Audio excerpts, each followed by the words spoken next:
rekan-rekan media, sengaja kami kumpulkan hari ini terkait dengan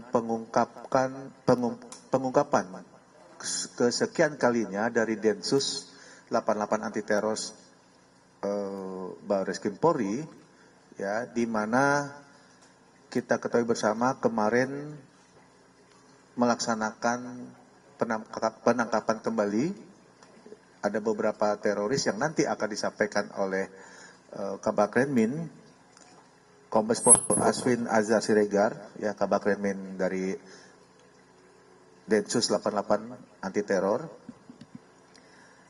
Artinya bahwa Polri ini bukti komitmennya, ya, untuk tetap menjaga stabilitas dan keamanan masyarakat, ya, agar masyarakat tetap menjalankan aktivitasnya dengan perasaan aman, nyaman, ya, tanpa adanya kecemasan dan ketakutan. Baik rekan-rekan, untuk mempersingkat waktu, mari kita sama-sama dengar penyampaian dari Kombes Pol Aswin terkait pengungkapan kemarin tanggal 6 Agustus 2024 beberapa pelaku, ya, yang ada di Jakarta ini. Kami persilakan. Terima kasih. Assalamualaikum warahmatullahi wabarakatuh. Rekan-rekan media yang saya hormati, kami akan menjelaskan tentang penangkapan dua tersangka pelaku tindak pidana terorisme yang dilakukan penegakan hukum oleh Densus 88 pada tanggal 6 Agustus 2024. Sebagaimana tadi disampaikan oleh Kabak Penum bahwa penegakan hukum terhadap para tersangka tersebut merupakan salah satu upaya pencegahan terjadinya, ya, tindak pidana terorisme, terutama dalam bentuk serangan atau teror. Adapun dua orang yang ditangkap tersebut berinisial RJ dan berinisial AM, ditangkap di wilayah Jakarta Barat, Jakarta. Yang bersangkutan atau kedua orang tersebut merupakan pendukung dari Daulah Islamiyah atau ISIS yang kita kenal, dengan cara mengunggah narasi-narasi dukungan dan propaganda terhadap ISIS di sosial media yang mereka ikuti atau mereka miliki. Kemudian diketahui pula yang bersangkutan mengibarkan bendera ISIS, ya, sembari memegang senjata disertai dengan statement atau ajakan untuk mendukung keberadaan Daulah Islamiyah atau ISIS, Islamic State. Kemudian dalam pendalaman berdasarkan penyidikan yang dilakukan, kita ketahui bahwa dua orang ini telah merakit pula bahan peledak, ya, yang sudah diamankan oleh penyidik Densus 88. Namun hal ini patut menjadi perhatian kita kembali bahwa kedua orang ini tidak dalam jaringan teror yang aktif. Jadi mereka terradikalisasi, terpapar, dan kemudian memiliki niat untuk melakukan serangan tersebut termotivasi dari kegiatan di sosial media. Barang bukti yang berhasil kita amankan dari yang bersangkutan, satu unit senjata airsoft gun, kemudian bendera ISIS, beberapa jaket atau pakaian-pakaian seragam ISIS, beberapa buah pisau lipat, kemudian ada bahan peledak, ya, ada bahan kimianya masih, ya, bahan kimianya, bahan peledak, kemudian satu unit gadget atau HP dan beberapa senjata tajam lainnya.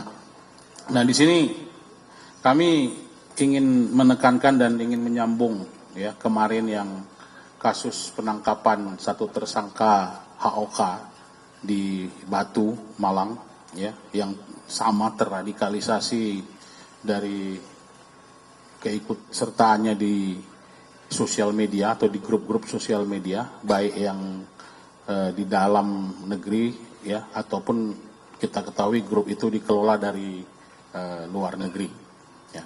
Ini dua orang ini juga sama, ya. Jadi mungkin kita harus semakin waspada bahwa proses radikalisasi atau termotivasinya seseorang untuk melakukan tindakan teror di dalam negeri banyak sekarang dipengaruhi dari sosial media baik yang berupa yang grup, yang private maupun dari internet secara umum. Dan hal ini sekali lagi harus menjadi perhatian kita bersama. Kami menghimbau ya keluarga, orang tua, kawan, kerabat yang mengetahui orang-orang di sekitarnya ya, yang melakukan aktivitas ya, mengarah kepada tindak pidana terorisme seperti mengakses, mengunggah, kemudian menyebarkan bahan-bahan propaganda Daulah Islamiyah, Islamic States, ya, ataupun kelompok-kelompok teror jaringan lainnya, segera melapor kepada satuan polisi terdekat supaya kita bisa mencegah tindakan ini sedini mungkin. Ya. Dari tahap persiapan ini bisa kita cegah sehingga kita bisa menghindari jatuhnya korban akibat serangan terorisme. Saya kira itu saja dari kami. Mungkin ada pertanyaan nanti kami kembalikan kepada Pak Kabak Penum. Baik, terima kasih Pak Kombes Aswin. Mungkin rekan-rekan ada yang mau ditanyakan terkait masalah pengungkapan beberapa kali ini oleh Densus 88. Silakan.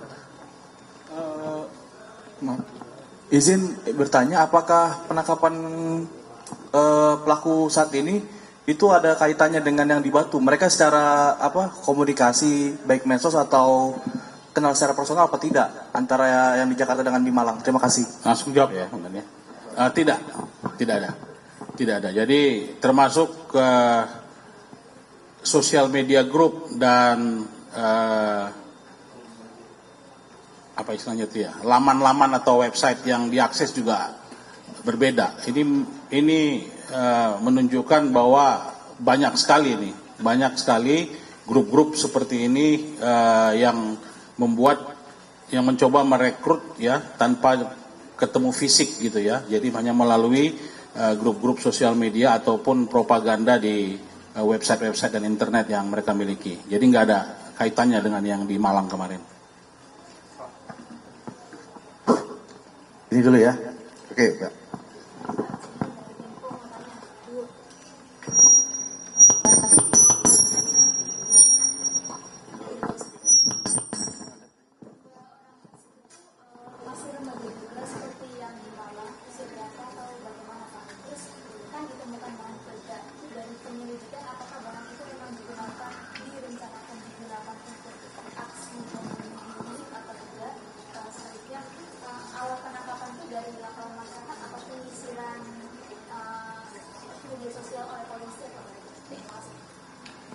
Dua orang ini sudah tidak tergolong remaja lagi ya. Jadi berusia di atas 25 tahun. Nanti kita lengkapin lagi ya. Karena kita tidak mau membuka dulu profilnya nanti. Ini karena memang mereka orang dewasa nih. Dan berbedanya adalah kalau dua orang ini memang sengaja mengunggah dukungan. Jadi yang bersangkutan bukan hanya menjadi simpatisan tetapi juga melakukan aktif melakukan propaganda ya dukungan terhadap Islamic State atau Daulah Islamiyah tersebut. Dan yang ketiga adalah apa?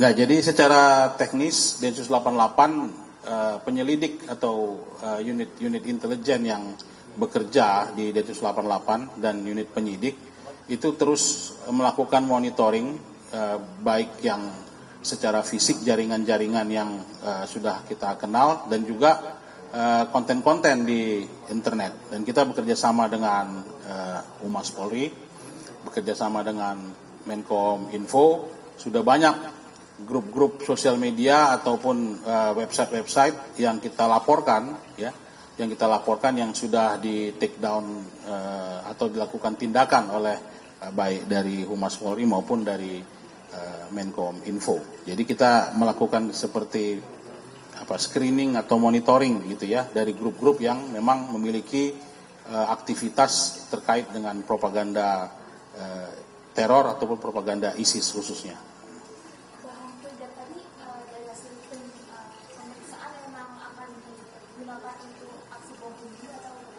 Betul, memang akan dirakit menjadi bahan peledak, tapi kita belum sampai kepada kesimpulan bahwa akan digunakan sendiri atau mencari pengantin orang lain. Baik, ada yang lain? Ya, silakan. Izin Pak, Abdi dari Tribun News, mau nanya, mau mempertegas aja sih yang terkait dengan rakitan itu tadi, itu jenisnya itu seperti yang di Malang, TATP atau tidak? Itu aja sih Pak. Beda kalau yang ini bahannya berbeda. Ya, kemungkinan besar tutorial ataupun sumber pembelajarannya berbeda. Ya, nanti saya bisa sampaikan ke Bapak jenis beda bahannya, tapi mungkin nggak di sini karena nanti menjadi bahan bagi yang lain. Baik. Ya. Ya, saya Taufik dari CNN. Ingin bertanya sih Pak Aswin, kan ini kan udah ada sebelumnya kan juga ada penangkapan juga gitu kan, dan kita tahu ini kan teroris ini kan secara ideologi Pak atau pemahaman dia kan menolak bentuk negara NKRI gitu ya kan. Nah, apalagi ini kan penangkapan menjelang 17 Agustus. Nah, dari pemantauan Dinsos sendiri, apakah memang ada peningkatan aktivitas gitu, maksudnya menjelang 17 Agustus besok terkait para teroris ini untuk melancarkan aksi-aksi, apalagi kan tadi disebutkan bahwa mereka ini udah mulai aktif menyebarkan propaganda. Apakah memang dalam satu rangkaian menuju ke sana atau seperti apa Pak? Saya kira itu jawabannya dari Humas atau mungkin dari Kesatuan Polri yang lain ya. Tapi khusus masalah terkait dengan propaganda teror ini, sebelumnya memang kita juga ada beberapa kali menangkap yang terkait dengan jaringan. Jadi jaringan kelompok teror kemudian menggunakan sosial media dan internet sebagai sarana merekrut propaganda. Tapi yang kali ini, yang terakhir ini, memang mereka ini seperti individual atau self-radicalized gitu ya, terradikalisasi sendiri dan kemudian muncul girohnya dan kemudian muncul niat untuk melakukan tindakan atau aksi serangan terorisme ya. Kita belum tahu seperti apa aksi yang akan mereka rencanakan. Kalau yang seperti di Batu Malang kemarin memang itu dari dia sendiri sudah membuat pernyataan bahwa dia ingin meledakkan diri sendiri. Kalau yang ini belum. Nah, jadi yang jelas sebenarnya tidak ada istilah menjelang 17 Agustus atau menjelang tahun baru nanti. Densus 88 itu 24/7 gitu ya. 24 jam sehari, 7 hari seminggu. Semua aktivitas yang berkaitan dengan aspek ancaman teror itu pasti kita akan lakukan tindakan gitu. Dan kita tidak memerlukan trigger seperti akan ada peringatan 17 Agustus bahwa kita kemudian lebih aktif, enggak. Densus 88 sehari-harinya memang demikian ya. Memang selalu melakukan aktivitas monitoring ini 24 jam sehari gitu. Berarti izin penegasan berarti memang tidak ada eskalasi peningkatan aktivitas menjelang. Sejauh ini tidak ada. Ya, sejauh ini tidak ada eskalasi peningkatan ancaman sampai dengan menjelang peringatan 17 Agustus. Dan 2 penangkapan ini tidak terkait dengan event-event atau peristiwa nasional yang terjadi. Murni karena mereka memang di titik di mana kita harus melakukan penangkapan, pencegahan sebelum serangan itu terjadi gitu. Baik, rekan-rekan, sudah jelas? Sudah ya? Tadi sama ya? Baik, rekan-rekan, kalau memang tidak ada lagi, terima kasih atas perhatiannya. Ya, kami Polri menghimbau, ya tetap menghimbau kepada masyarakat, terutama para orang tua, ya untuk bijak mengawasi anak-anaknya dalam bersosial media, karena sudah sekian kali Densus mengungkap pelaku-pelaku rencana kegiatan terorisme yang ternyata mereka dilatar belakangi dengan melihat sosial media. Oleh karena itu sekali lagi kami menghimbau terutama kepada para orang tua untuk bijak dalam mengawasi anak-anaknya dalam bersosial media. Terima kasih rekan-rekan atas perhatiannya. Saya akhiri. Billahi taufiq wal hidayah. Wassalamualaikum warahmatullahi wabarakatuh.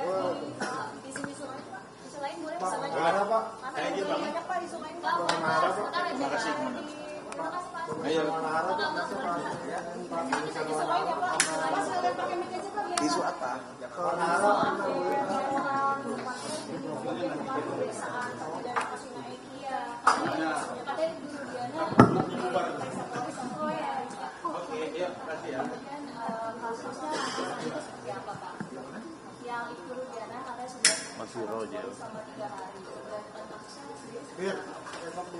Ya rekan-rekan, mengenai masalah pemeriksaan yang terkait kasus Egy, ya kita sama-sama menunggu. Ini kan masih terus dilakukan pendalaman ya. Jadi kita tidak perlu tergesa-gesa, walaupun memang ternyata ada penyampaian-penyampaian sudah dilakukan pemeriksaan dan sebagainya. Tapi kita tetap menunggu, ya menunggu, bersabar, yakinlah Polri yang sudah ditugaskan itu akan tetap bekerja, terutama penyidik-penyidik dari Barreskrim. Kita tunggu dulu ya perkembangannya. Oke, ada yang lain? Nah? Ya, kita sama-sama menunggu ya. Mungkin saya rasa itu saja ya. Karena semuanya ini kita sedang menunggu perkembangan kasus yang sedang ditangani. Oke, terima kasih ya. Pak, soal itu mantan Harupaminal Hendra Kurniawan yang udah bebas itu dong Pak. Kan Ya, itu nanti aja ya. Oke, terima kasih ya. Kalau soal kasusnya Benny Ramdhani. Ya nanti ya. Pasal Ya, sabar ya.